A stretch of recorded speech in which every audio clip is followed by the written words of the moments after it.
The letter that changed everything. The sun had barely risen over Palo Alto when Sundar Pichai opened the old wooden chest in the corner of his attic.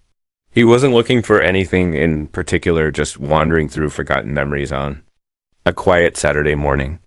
The attic smelled like dust and books, a familiar scent from years past. The boxes inside hadn't been touched in decades. He wiped his fingers over a faded label on one and squinted to read it. Chennai, 1987. As he opened the box, a wave of warmth hit him. Inside were neatly folded children's clothes, a wooden toy train he hadn't seen since he was 7, and a photo album wrapped in silk. Sundar smiled. The first photo in the album was of a little boy grinning ear to ear, standing beside a tall, graceful woman with silver-streaked black hair. Her name was Amma Devi. She had been his nanny, and for all he knew, just a kind woman who once helped his family in difficult times. Then, tucked behind the last page of the album, he found something strange, a sealed envelope. His name was written on it in perfect cursive. Sundar sat down slowly. He turned the envelope over and hesitated. He could feel his heart beginning to race, as if his body knew something his mind hadn't caught up with yet. He broke the seal and opened the letter. My dear Sundar, if you are reading this, it means the time has finally come. I have watched you from afar, proud and silent, always knowing the man you are meant to become. There is much you do not know about your childhood, and even more about me. I was not just your nanny. I was someone else, someone the world once feared, envied, and chased. I never told your parents. I couldn't. I needed to disappear, and you gave me a reason to live again. But now you deserve the truth. Meet me where the lotus blooms, where memories sleep beneath the tamarind tree. Your Amma. Always. Sundar sat frozen, his fingers trembling slightly as he reread the letter again and again. The way she spoke, so calm, so final. What did she mean by someone the world once feared? What truth had she hidden? And why now? The lotus blooms, the tamarind tree. It all pointed to his childhood home in Chennai. It had been years since he'd gone back, not since his mother passed away. He closed the box, folded the letter carefully, and stood up. A strange feeling washed over him, part fear, part longing. There was a secret buried in his past, and the woman who had raised him like a second mother was waiting to reveal it. By the time the sun was fully up, Sundar had already booked a flight to India. 2 days later, Sundar walked through the dusty streets of his old neighborhood in Chennai, a baseball cap pulled low and sunglasses shielding his identity. Though the world knew his name and face, here he wanted to move quietly. The house was still there, just as he remembered it, slightly crooked, faded white paint, and that same tamarind tree standing tall in the yard like a guardian of time. He stepped into the backyard, and the memories came flooding back. He could hear laughter, smell the spices his mother used to grind, feel the warm hand of Amma Devi guiding him to school every morning. Beneath the tamarind tree, there was now a small bench, and on that bench sat a woman. Her back was straight, her hands clasped together in her lap, and her hair, though fully white now, was unmistakably hers. Amma? He whispered. She turned. Even after all these years, her eyes were the same, deep, knowing, gentle, but hiding. Something old and unspoken. Sundar, she said softly, rising to her feet. They embraced. He hadn't realized how much he missed her until he felt her arms around him again. There were no words in that moment, only emotion, a river of gratitude, confusion, and longing. When they sat down, Sundar couldn't hold back his questions. Why? Now, he asked. Why did you disappear after my 10th birthday? Why didn't you tell us anything? She looked at him for a long moment before speaking. Because the truth would have put you in danger. He blinked, confused. Danger? What truth? I was not just a nanny, she said slowly. Before I came to your home, I lived a life very few knew about. I was the owner of one of the largest private tech firms in Southeast Asia. We worked in artificial intelligence long before the world knew its name. But we discovered something powerful, something the wrong people wanted. Sundar leaned forward. You're saying You were a billionaire? She nodded. Yes. But money was never the point. It was knowledge, power, and the people who would kill for it. They came after me. And to protect myself and everything I knew, I disappeared. I changed my name. I found a small ad in the paper from your mother, looking for someone to help. With her children, I took that job to hide in plain sight. Sundar couldn't breathe for a second. He looked at her hands, weathered, wrinkled. Those were the hands that had fed him, bathed him, taught him math and languages. She used to hum to him when he cried. And all that time she was running from a secret. But why me? He asked, his voice lower now. Why us? Because you reminded me of my son, she whispered, eyes glistening. I lost him when they came for me. He was only 5. I never found him. Being with you gave me something to live for. A deep silence followed. Sundar's mind spun. He wasn't ready for this, not for the confession, not for the pain hidden in her voice, and not for the implications. If she was telling the truth, then there were people who still might be looking for her, and by extension, ... For him, are they still out there? He asked quietly. Some are gone. Some are watching, but the most dangerous one ... is still alive. She reached into her bag and pulled out a black velvet pouch. Inside was a small data chip. This holds everything. The original code, the names, the proof of what they did. I've kept it safe all these years, but I can't protect it anymore. You're the only one I trust, Sundar. He took the chip carefully, feeling its weight in his hand. It was light, but it felt like the world had just shifted on its axis. What do you want me to do with it? He asked. Find the truth. Finish what I started. And be careful. They've already seen your eyes. Now they'll know you have the key. Sundar looked around. The yard was still. The world hadn't changed. But everything inside him had. He didn't realize they were being watched just beyond the fence. A man in a brown kurta lowered his binoculars. He spoke into a device clipped under his shirt. He has the chip. Phase 2 begins now. And just like that, a story Sundar thought had ended in childhood was only just beginning. Asterisk shadows of the past. Sky over Chennai was thick with the weight of dusk, as Sundar sat quietly beside Mama Devi in the fading light beneath the tamarind tree. The air smelled like rain was coming, but it wasn't the storm clouds overhead that worried Sundar. It was the storm building inside him. He turned the small data chip over in his hand again and again. It looked so ordinary, but everything about it felt ... monumental. Secrets were buried inside it.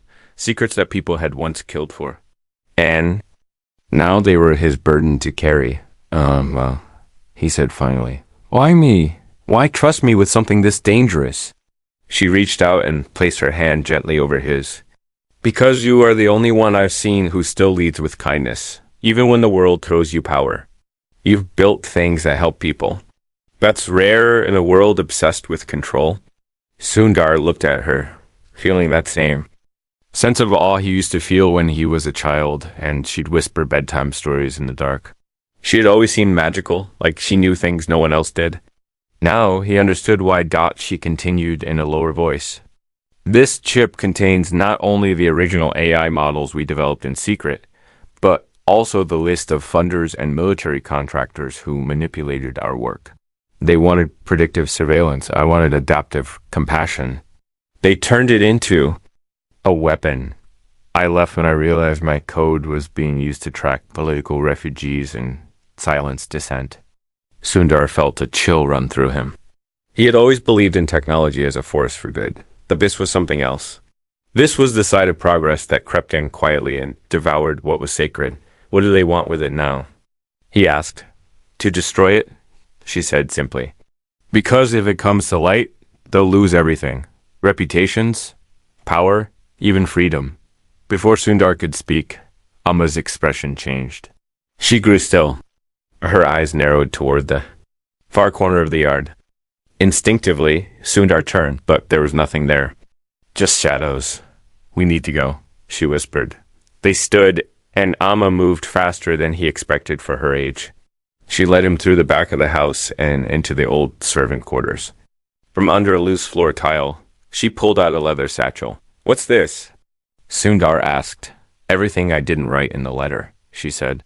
Maps, journal entries, memes, sketches of the core algorithm structure. Some of it is encrypted. Some only you can understand. Your education, your experience was always preparing you for this. He looked at her in disbelief. You planned this? Not exactly, but I hoped. As they stepped out, a loud sound cracked through the air, a tire bursting, or maybe something else. A car engine roared in the street. Sundar's heart jumped at Amon, but grabbed his wrist. We have to disappear. They ducked into a side alley and moved quickly through the old market lanes, weaving through stalls and narrow paths until they reached a quiet temple near the edge of the district. Once inside, Amma led him behind the idol, down into a candlelit tunnel that opened into a small underground chamber. Sundar stared at her. What is this place? I built it years ago, she said, pulling a cloth off an old laptop and projector. A last sanctuary. No signal can penetrate here. He sat beside her as she powered up the system. The screen flickered to life. Her old company's logo appeared a silver serpent encircling a lotus. Beneath it, a phrase in Tamil read, Truth whispers to the patient heart. This is all that's left, Amma said. Before we go further, I need to know, are you truly ready to walk into this? Sundar didn't answer right away. He looked around the chamber. Candlelight danced on the walls. It felt like another world. He could feel his childhood collapsing behind him like an old bridge burning. I don't know if I'm ready, he said finally. But I know I can't walk away. Amma nodded. Then let me show you what they tried to bury. She began, explaining, pointing to old files and visuals that detailed the company's mission, their discoveries in emotional AI, and how it was twisted into surveillance software capable of interpreting and manipulating human behavior. The government. Contracts had been secret. The first trial zones were refugee camps. They trained the AI to detect rebellion by scanning subtle facial twitches, body language, even pupil dilation.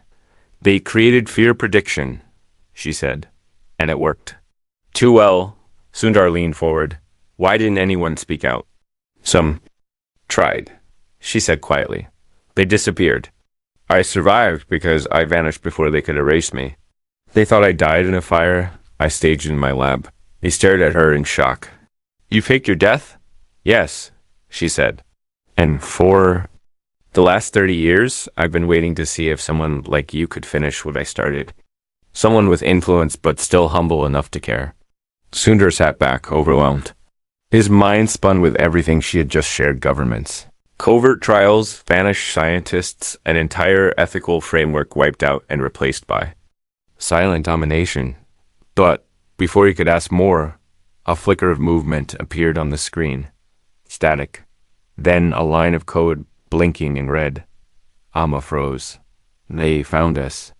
How? Sundar asked. You said no signals? The chip? She whispered. It wasn't just data. It had a beacon. They must have upgraded their tracing methods since I last checked. She grabbed a small hammer from under the desk and smashed the old laptop. We have to run, now. They rushed through the temple tunnel, emerging into the rear exit behind an abandoned warehouse. The streets were darker now. Rain had begun to fall in thin streams. Sundar's breath came faster. The air felt tighter. Heavier dot as they reached the curb. A black SU turned the corner, with headlights off. Its tires screeched as it pulled to a sudden stop. Two men stepped out tall, suited and silent. One wore a Bluetooth earpiece. The other had a jagged scar running from his cheek to his collarbone. Hand it over, Scarface said. We're not here for games. Sundar instinctively moved in front of Amma. What do you want? You know what we want, the man said. The chip, the journal, the files, everything. What happens if we don't? Sundar asked. You'll disappear, the other one said calmly. Like all the others. Amma reached into her satchel and threw a small flashbang device to the ground. The street lit up in white fire. Sundar felt his ears ring as they darted into a side alley. He didn't know she still had moves like that. He didn't even want to know where she got that flashbang from. They ran until their legs burned. By the time they stopped, they were near a riverbank, hidden under a collapsed railway bridge. Their clothes were soaked. Their breath came in gasps. "They're serious," Sundar said, still trying to catch his breath. Ahmed nodded. "More than you know, but we're not out of options." She reached into her bag and pulled out another envelope. Inside was a photograph of a man with salt and pepper hair, wearing a black coat and walking into a private jet. "Who's this?" Sundar asked. "Dr. Elijah Varma," Amma said. "My former partner. We split before everything went bad. He went underground too, but differently. He took a piece of the AI and began selling it to the highest bidder. So he's part of this? Worse," she said. "He's leading it." Sundar stared at the photo. This wasn't just about truth anymore. It was a war of ideas, of ethics, of futures. And he had just been drafted into the center of it. "Where's he now?" he asked. "Last tracked in London. But we can't go straight there. We need to make contact with someone first. Someone who knows how to navigate this world." "Who?" Amma looked him square in the eyes. "Your brother." Sundar's breath caught. "What?" "I never told you," she said softly. "But before I lost my son, I hid him. I never knew where he ended up until last year when someone sent me a message." She pulled out a photograph, and it was a man who looked eerily like Sundar, but with sharper eyes, darker skin, and a quiet intensity. He was sitting on a bench in Morocco, reading a book. "His name is Amir now," Amma said, "and he's waiting for you." The rain fell harder. Sundar looked at the picture, then at Amma. The world had turned upside down in a matter of hours. "What if he doesn't believe me?" Sundar asked. "He will," Amma said. "Because he has a piece of the same algorithm and a story just as strange as yours." Sundar leaned back against the cold steel of the bridge, the water rushing past below. His whole life, he thought his story began in Chennai in a small home with modest dreams. But now he realized his childhood was only a chapter in something much larger. As the night deepened and the river roared, Sundar stared into the dark. Knowing tomorrow would take him into another continent, another past, and toward a brother he never knew existed, and above them, in a satellite control room somewhere far away, a blinking red light marked their location, and then slowly turned green. Asterisk the brother in the shadows. Plane touchdown in Casablanca under a pale morning sky. And Sundar Pichai stepped off into a wind that carried the smell of cinnamon, dust, and ocean. He was tired, but not just from the long flight. It was the kind of tired that came from the weight of questions that had no answers.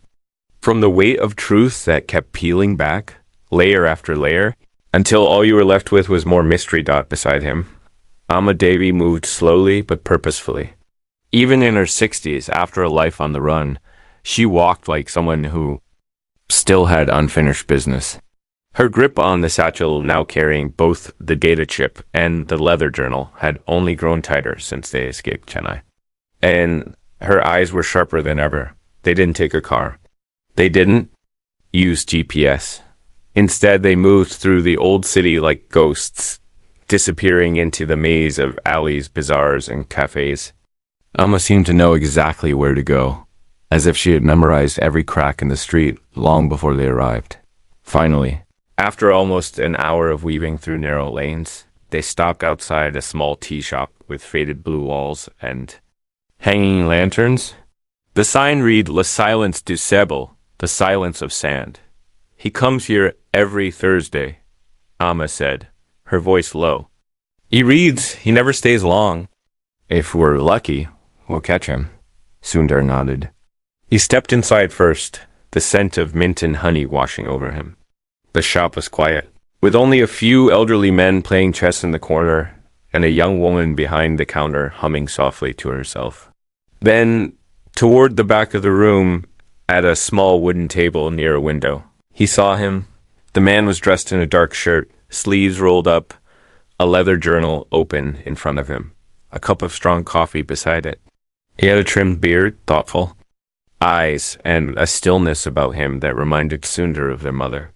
And yet, this was a stranger that followed him in, but stopped near the door, watching from a distance. Sundar slowly approached the table. Excuse me, he said gently. The man looked up, blinking once, then again. For a long moment, he said nothing. Do I know you? He asked, his voice calm but guarded. Probably not, Sundar said, pulling out the photo Emma had shown him.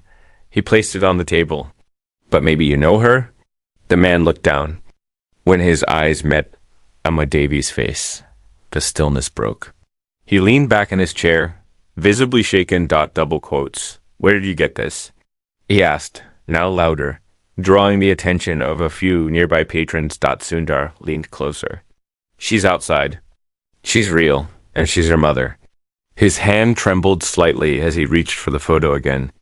That's impossible, he whispered. My mother died in a lab fire in Singapore. They told me she was gone. They told you wrong, Sundar said softly. She's been in hiding for decades, and you're my brother. The man stared at him, jaw clenched, breathing hard. For a second, Sundar thought he might run. But then he stood up slowly, motioned toward the back door, and said, Follow. They stepped out into a quiet courtyard lined with date trees. A stray cat darted across the stones. The sun filtered through thin white clouds above. It was peaceful, but nothing inside Sundar felt at peace. My name is Amir, the man said after a long silence. I was adopted by a Moroccan professor and his wife when I was 6. They never told me much about my past, but a few years ago, I started getting messages. Encrypted codes, scattered references to Project Kala, and a woman named Davy. I never knew what to believe. Project Kala? Sundar asked. The original name of her AI company. Amir replied. It means fortress, or sometimes sanctuary. Depending on how you translate it, Sundar nodded. Then I guess this is your sanctuary. Amir looked at him, his eyes. Soft for now. You said she's here? Sundar led him back to the shop, and when Amma saw him, she didn't speak. She just walked forward slowly and touched his face like a mother trying to wake up from a dream. Amir, she whispered. You're real, he said. They held each other for a long time. No words, just decades of silence breaking like glass between them, and Sundar watched, feeling something shift inside him. Something ancient and sacred. A family was piecing itself back together, one secret at a time. Later, in a safe house above the tea shop that Amir owned, the three of them sat together for the first time. I've been watching them, Amir said. The people behind the project, they call themselves the Ark. Not a company, not a government body, something in between. Ex-military, private investors, former world leaders. They operate in silence. They use AI to track, manipulate, and erase. Sundar shook his head. How have they stayed hidden for so long? Because they never seek attention, Amir said. They operate by controlling narratives. They don't need to control the world directly. They just control the people who do. Amma opened her journal and pulled out a small map. There. Preparing to launch something new, she said. A neural AI system with remote access to millions of devices. Phones, cameras, traffic lights, everything. They've made it invisible. Amir added, they call it Veil. Sundar felt the name ripple through him. And when is this supposed to go live? Amir pulled out a flash drive and inserted it into his old laptop. On screen, a countdown appeared. 12 days, 7 hours, 41 minutes. We don't have much time, he said. They all stared at the screen. The only way to stop it, Amma said, is to infiltrate the central data bank where Veil's mainframe is being constructed. Where is it? Sundar asked. The problem is, Amir said, it doesn't exist on any public or private record. It moves every 48 hours. I've traced its pattern, and if I'm right, it will be in Barcelona next. Sundar leaned back. Then that's where we go? Amma placed a hand on both their shoulders. No, she said quietly. You two will go. I've already been marked. They know my face. But you still have time to move without alerting them. We can't leave you behind, Sundar said. You must, she insisted. Because there's one more thing. You don't know. About your past. About both of you. They leaned in, silent. You were born into this, she said. Not by chance, but by design. Sundar looked confused. What do you mean? Your father wasn't just a software engineer, Amma said. He was one of the lead genetic ethicists in a global research project called ECO. Amir's face hardened. I've heard of that, fringe theories. Genetic enhancements tied to emotional intelligence. Amma nodded. It was real, and both of you were part of it, not modified, but observed. Tracked. Your brains developed differently. Your emotional processing centers are ... uniquely adapted. You're saying we were test subjects? Sundar asked. No, Amma said. You were miracles. Proof that empathy and intelligence can evolve together. That's why ARC has always been watching. That's why Veil is designed to counter you. A silence fell over the room. Everything felt like it was unraveling and yet tightening at the same time. Sundar looked at his brother, then back at the countdown ticking on the screen. We leave. Tonight, Amir said. Barcelona has one of the only entry points into their physical network. We'll go through the underground tech labs beneath the old cathedral district. And then what? Sundar asked. Ayer held up the drive. We upload the truth. We crash the Veil. As they packed their bags, Sundar paused by the window, staring out at the dusty cityscape. He thought of all the people walking through their days, unaware that their future was being manipulated behind closed doors. Unaware that two brothers, once strangers, were about to fight for a world they didn't ask to protect. Behind him, Amma placed a small medallion around his neck. It was old, etched with a lotus and the words, Truth Whispers. This was your father's, she said. Wear it, and remember, no matter what happens, do not let fear make your choices for you. Sundar nodded. Outside. A crow landed on the window ledge, cawed once, and flew away. And miles away, in a dark glass tower on the outskirts of Barcelona. A man stood in front of a large screen displaying 3 faces. They've connected.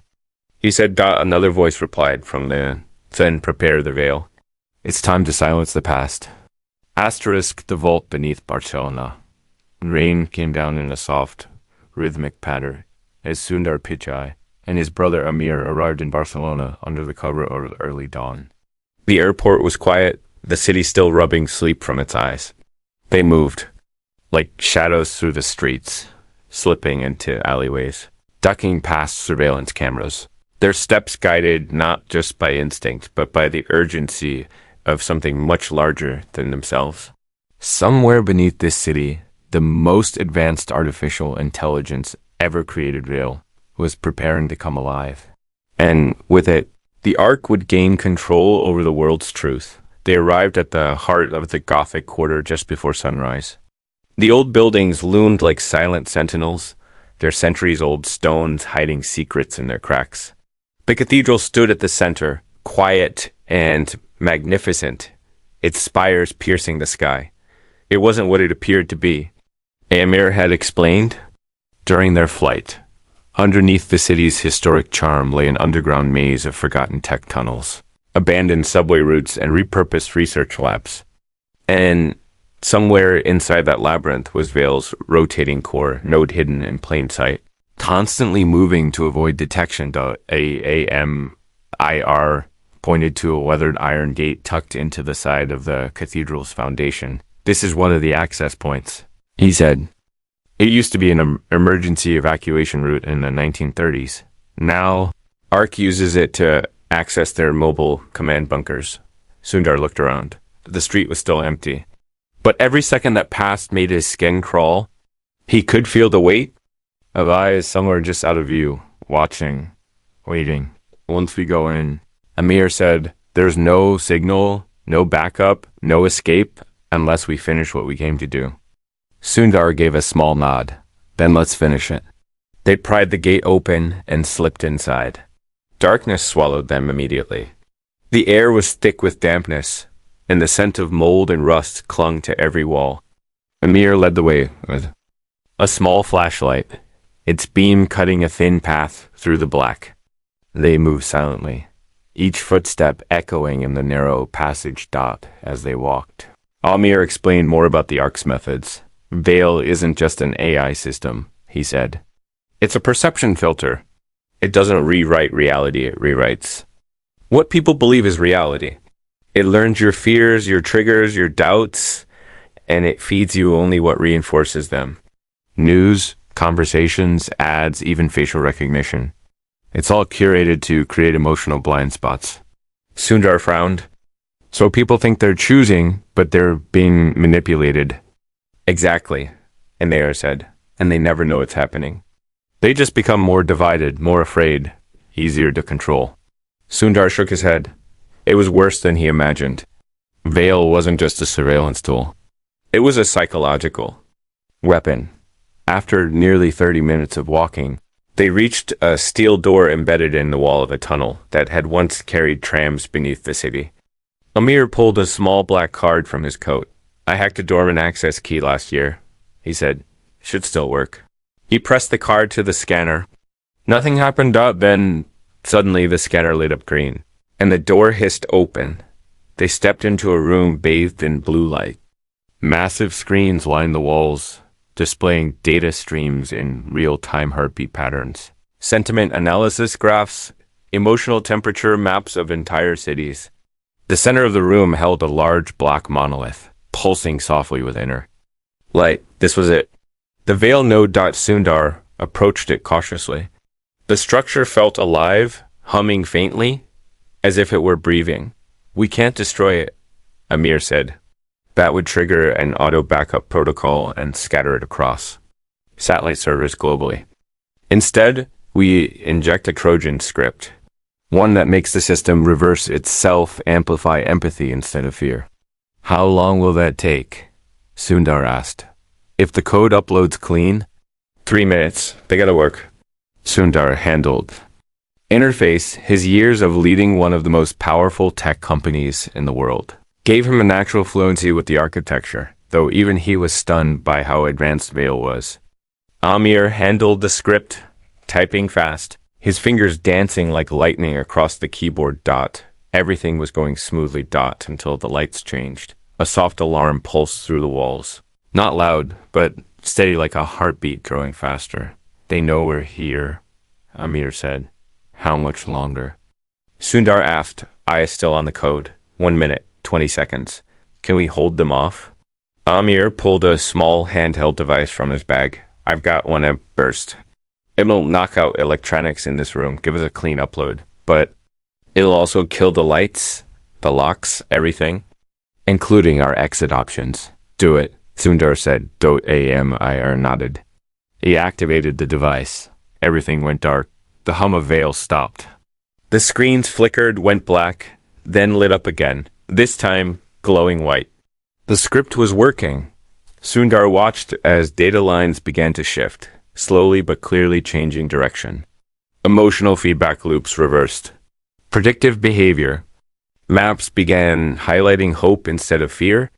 The system was being rewritten from within.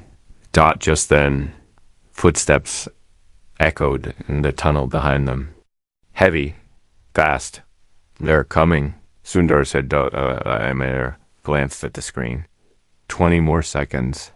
They positioned themselves beside the monolith, hearts pounding. The first figure through the doorway was massive, bald, clad in black tactical gear, his eyes hidden behind a visor. Behind him came 2 others, each armed. Step away from the core, the man barked. Now, neither of them moved. We're not here to destroy it, Sundar said. We're here to fix it. Veil could have changed the world. But you turned it into something dark? You don't understand what's coming, the man said.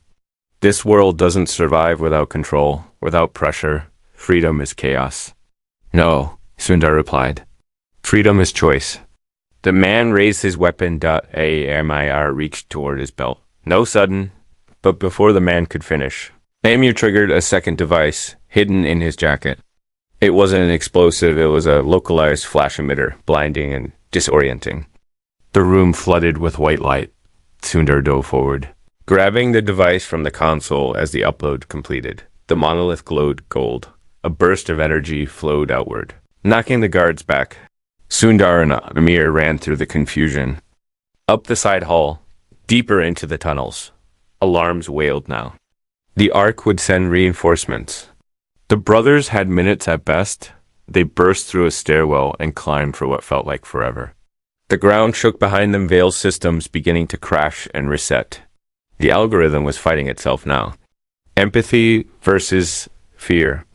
Unity versus control. At last, they emerged into the light on the rooftop of a building overlooking the city. Barcelona stretched before them, glittering beneath the rising sun. People below went about their lives, unaware of what had just happened. Amir sank to his knees, breathing hard. "We did it," he said. But Sundar wasn't sure, because behind them, from the rooftop door came a slow, measured clap. They turned, and standing there, wearing a dark suit and a cold smile, was the man from the surveillance tower, Dr. Elijah Varma. Alma's former partner. "How touching," he said. "A family reunion, and a failed attempt at revolution." Sundar stepped forward. "It wasn't a failure, wasn't it?" Varma said. "You think uploading a Trojan to Vale means anything? It's a system, it adapts. And you've just exposed yourselves as threats. Now we know your pattern, your heart, your every move." He raised a small device. A red light blinked, double quotes, "Goodbye." But before he could press it, a gunshot rang out. Varma staggered from across the rooftop. Alma stood, holding a small pistol, her hand steady. Her eyes were filled with sorrow. "You lost your soul a long time ago, Elijah," she said. He fell. Without another word, they rushed to her side. She was pale, breath short. Amir reached out, helping her sit. "I followed you," she said. "I couldn't let you face him alone." Sundar took her hand. "We need to get you to safety." But she shook her head. "I have one last thing to give you." She pulled a small metal key from her necklace and placed it in Sundar's hand. "It opens a vault. Beneath Vienna, the last echo core. The final truth." She closed her eyes, and the wind blew softly across the rooftop. As the city stirred awake to a new day, not knowing that it had just been spared from the silence Vale had promised to bring. The vault of forgotten voices, the train from Barcelona to Vienna hummed softly beneath Sundar's feet as he sat beside Amir in the nearly empty cabin. His fingers curled tightly around the small metal key Amma had placed in his hand before her body went still. He hadn't said much since that moment. His throat ached with grief that hadn't found its shape yet. He could still hear her voice calm, steady, full of love and fire, saying, "The final truth lies in Vienna." Amir, too, sat in silence, though his eyes never rested. He kept scanning the windows, his thoughts spinning with every bump of the tracks. The world outside passed. In a blur, meadows, mountains, cities too fast to name. Time moved forward, but it felt like they were being pulled backward, deeper into a past they had barely begun to understand. When they finally arrived in Vienna, night had already spread across the sky. The city shimmered with a quiet old world. Elegance. Beneath the golden street lamps and Gothic arches, history whispered from every corner. But the key in Sundar's hand didn't belong to history, it belonged to something buried, something hidden, something powerful enough to reshape the world. Unfolded the last map Emma had given them. On it, beneath a smudged watermark of a forgotten logo, was a small symbol, two interlocking circles, one inside the other etched next to the word Unterlicht.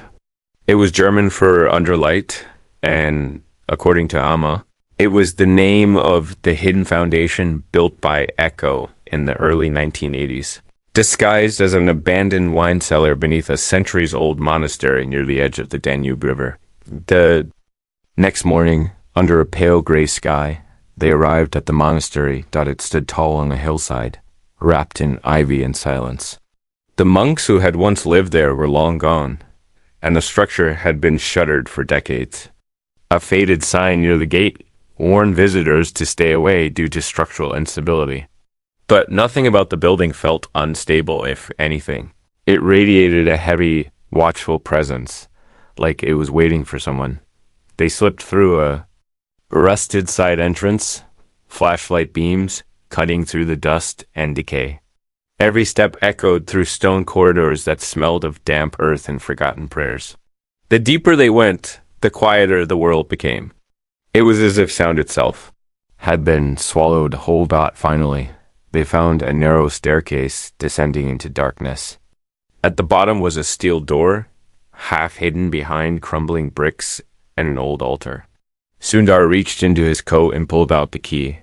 It slid into the lock with a smoothness that felt deliberate. As the door creaked open, a wave of cool, sterile air spilled out. The room inside was not old. It was modern, untouched by time.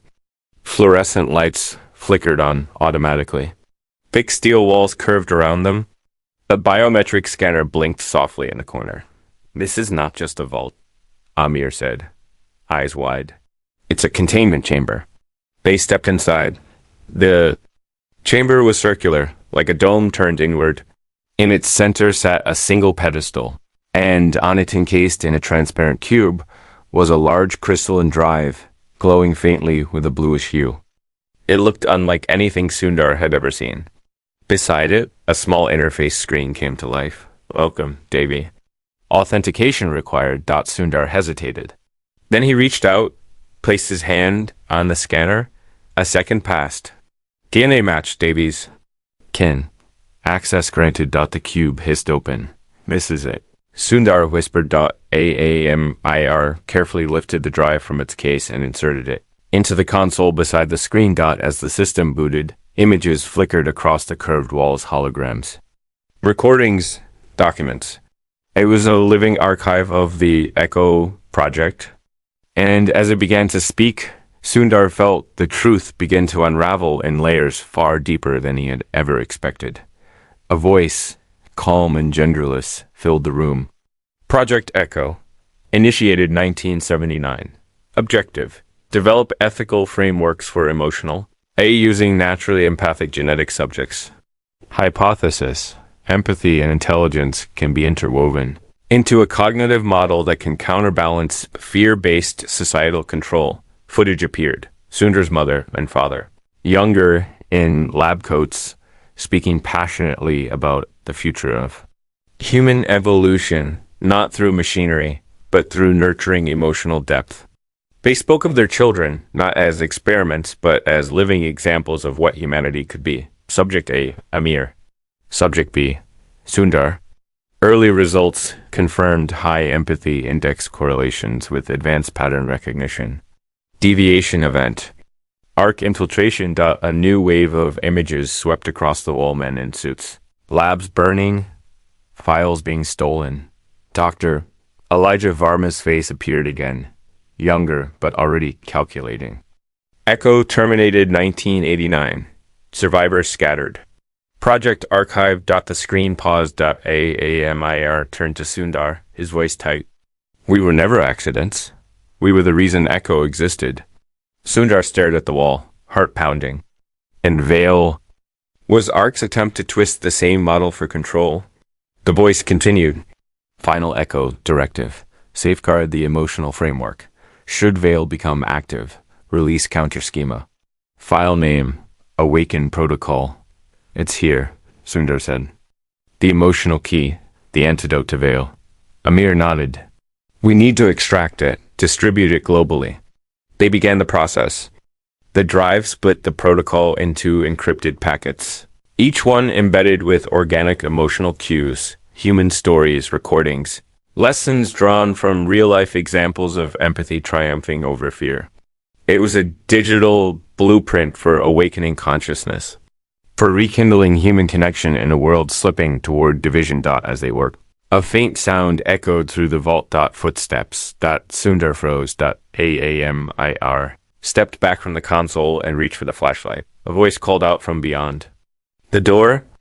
"Not a demand, not a threat, just a single sentence. You don't understand what you're about to release." Sundar recognized it. Dr. Elijah Varma, He was supposed to be dead. Emma had shot him.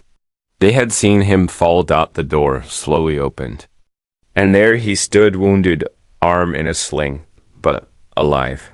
Behind him were two ARC operatives, weapons lowered but ready. "Don't touch that drive," he said. "You think you're saving the world? But you're about to shatter it." Amir stepped forward. "The world doesn't need Vale." "It needs healing?" "No," Varma said. "It needs certainty, structure. You've seen what happens when people are left to chaos, the wars, the riots. The lies Vale wasn't built to dominate. It was built to protect from ourselves." Sundar's voice rose. "By removing free will? By guiding it," Varma snapped. "We tried freedom for centuries. Look where it got us." Sundar held the drive tightly. "And what about love? Connection? Isn't that what Echo was built on?" "Echo was a dream," Varma said, pain in his eyes. "And dreams die." "Not all of them," Sundar replied. "Some of them wake up." A tense silence filled the chamber. Then, without warning, the two ARC operatives lowered their weapons. Varma turned to them, confused. "What are you doing?" One of them, an older man with a tired face, spoke softly. "I watched my daughter lose herself to Vale. She used to write poetry. Now she just copies what the feed tells her to think. We joined to protect people." "But this isn't protection." Varma's face cracked. For the first time, the certainty left his voice. Sundar stepped forward, holding the drive out. "Help us. You don't have to go down with Vale. You can be part of something better." Varma looked at him, eyes searching. In that moment, everything hung on a single breath. Then, slowly, he nodded. "I'll give you access to the distribution grid," he said. "But once it's out, there's no one doing it." Sundar looked at Amir. "That's the point." They uploaded the Awaken protocol. Within hours, the emotional antidote to Vale began spreading, embedded in messages and conversations. It didn't crash the system. It rewrote it. Vale didn't vanish, it evolved, and somewhere across the world, people began waking up. Smiling at strangers. Again, questioning the fear that had wrapped around their lives, like a fog. Choosing kindness when it was easier to ignore. Sundar stood outside the monastery as the sun began to rise, the air sharp and full of possibility. Beside him, Amir stared at the horizon. "What now?" Sundar asked. "Now," Amir said, "we listen, we lead with truth. And we stay human." And miles away, in an anonymous cafe in Tokyo, a young girl read a poem on her screen one she hadn't written. But that somehow felt like it belonged to her heart. Asterisk, a world reawakened, Venus cobbled streets shimmered beneath the morning sun. A soft hush hanging over the city, as though the entire world had paused to take a breath. High above it all, from a quiet balcony that overlooked the Danube River, Sundar Pichai stood with the wind gently pressing against his shirt. The key to the Echo Vault still hung from a chain around his neck, glinting in the golden light. Below, life went on. The buses rolled by, children chased pigeons. People sipped coffee, laughed, argued. It looked like any other morning. But everything had changed. Just 2 nights earlier, the Awaken protocol had been released into the global data stream. It didn't arrive with fireworks. There were no headlines, no breaking news alerts. It moved quietly, like Amma always did, subtle, patient, powerful. It threaded its way into apps, chat platforms, and recommendation engines. Wherever Vale had seeded fear, Awaken planted empathy. It didn't command. It suggested. It didn't manipulate. It reminded, and humanity began to feel again. At first, it was subtle. A stranger on a train stood to offer a seat without thinking. A man caught himself before firing off an angry reply to a post, choosing instead to ask a question. A young girl in Berlin who had been silent for months suddenly began drawing again, her sketches filled with color instead of gray dot in Mumbai. A traffic officer removed his helmet and apologized to a rickshaw driver for yelling. In Johannesburg, a local radio station began receiving thousands of voice messages, not complaints, but poems, confessions, stories of gratitude. In New York, a street performer played a song on a battered violin that made a whole crowd stop, listen, and weep. The world didn't become perfect, but it remembered something it had almost forgotten. The ache of another person's story. The warmth of being seen. The courage of kindness. Inside the monastery's quiet hall, Amir sat at an old wooden table surrounded by pages from Amma's journal, connecting them into a digital archive. He was building a public echo library, free, open source, available to anyone who wanted to understand the emotional framework behind the protocol. Truth, Amma had taught them, wasn't just something to tell. It was something to share, to live, to pass forward like light. When Sundar stepped inside, Amir looked up and smiled. People are talking, he said, not fighting, not canceling. Just talking, like they're seeing each other again. Sundar nodded. And Vale? Crippled, Amir replied. It's still running in places, but every major node has been infiltrated by Awaken. ARC's network is fragmenting. Most of their senior operatives have either vanished or turned themselves in. Sundar exhaled slowly. And Varma? Gone. Amir said. He left a note. He handed Sundar a small envelope. Sundar opened it. The handwriting was precise, almost clinical. I spent my life believing fear was the only thing strong enough to keep humanity from destroying itself. But watching you both, watching what Davy built, I remembered the one thing stronger than fear. Love, not the romantic kind. The hard kind. The kind that stays when it's inconvenient. The kind that chooses to understand. Thank you for reminding me. Forgiving myself will take a lifetime, but thanks to you, I have a lifetime to try. Elijasundar folded the letter slowly. He didn't know whether to feel peace or sorrow. Maybe both. Maybe that was the point. They decided to stay in Vienna for a few more days. There was still work to do. Teams were being formed. Activists, engineers, psychologists, and educators all working to nurture the Awaken movement. It wasn't a revolution of fire. It was a revolution of care. On the fourth day, Sundar returned to India. He stood once again beneath the tamarind tree in his childhood backyard, this time alone. The branches above whispered in the breeze. The bench was still there, just as it had been when he first returned after finding Amma's letter. But now it held something new, a small bronze plaque, placed quietly at its center. In memory of Devi Amma, mother, visionary, protector whose silence changed the world. He sat there for hours, remembering her laugh, the way she used to hum while cooking, the stories she'd tell about distant lands and ancient stars. He understood now that those stories weren't just bedtime tales. They were warnings, blueprints, seeds of what was to come. Behind him, the door creaked open. It was his old neighbor, Mrs. Rayalakshmi. She had seen him grow from a quiet boy with wide eyes to the CEO of one of the world's most powerful companies. You're back, she said softly. Just for a little while, Sundar replied. She looked at the plaque and smiled. She always said you were meant for something great. He turned toward her. She was the great one. A pause. Then the old woman placed a small tiffin box on the bench beside him. Your favorite, she said. Coconut rice. She used to make it for you every Friday. He smiled. Thank you. As the sun dipped below the horizon, Sundar took the first bite. It tasted exactly as he remembered.